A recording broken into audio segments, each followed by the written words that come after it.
আমি তো কোনো প্ল্যানই করিনি। আমি সত্যি কথা বলতে গেলে ভাবতেই পারিনি যে এই দিনটা এত সুন্দরভাবে কাটাতে পারবো। হাই এভরিওয়ান, আমি আরশি। সবাই কেমন আছেন? আশা করি সবাই খুব ভালো আছেন আর সুস্থ আছেন।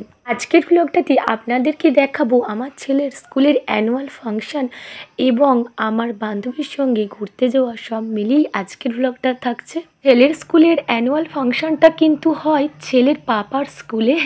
এবারই আমার ছেলের স্কুলে অ্যানুয়াল ফাংশনে অংশগ্রহণ করেনি, সেই জন্যেই আর কি আমি আসতে একটু দেরি করে ফেলেছিলাম। আসলে আসার আমার সেরকম পরিকল্পনা ছিল না, তো বান্ধবীটা ফোন করে ডাকলো যে আমি এসেছি, তুমি আসবে?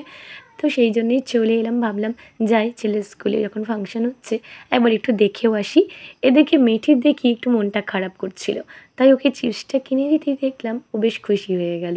এই অনুষ্ঠানে বাচ্চারা কিন্তু দারুণ সুন্দর নাচ গান আবৃত্তি করছিল, বেশ দেখতে ভালোই লাগলো। অনুষ্ঠান শেষ হয়ে গেল, এবার সবাই বাড়ি যাওয়ার পথে। তবে আমরা বাড়ি যাব না, আমরা কোথায় যাব সম্পূর্ণ ভিডিওটা দেখতে থাকুন।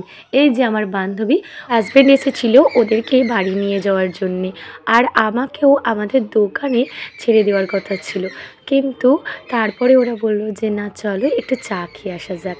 আর একসাথে চা খেতে সবারই তো ভালো লাগে, বলুন? চলুন তাহলে একসাথে সবাই মিলে একটু চা খেয়ে আসি। আমার বান্ধবীর বাচ্চারা খুব মিষ্টি, ওরা খুব মিশুকে, আর ওদের সাথে মিশলে আমারও ভীষণ ভালো লাগে। ভিডিওটা দেখে আপনারা ভাবছেন এটা অনেক দিন আগেকার।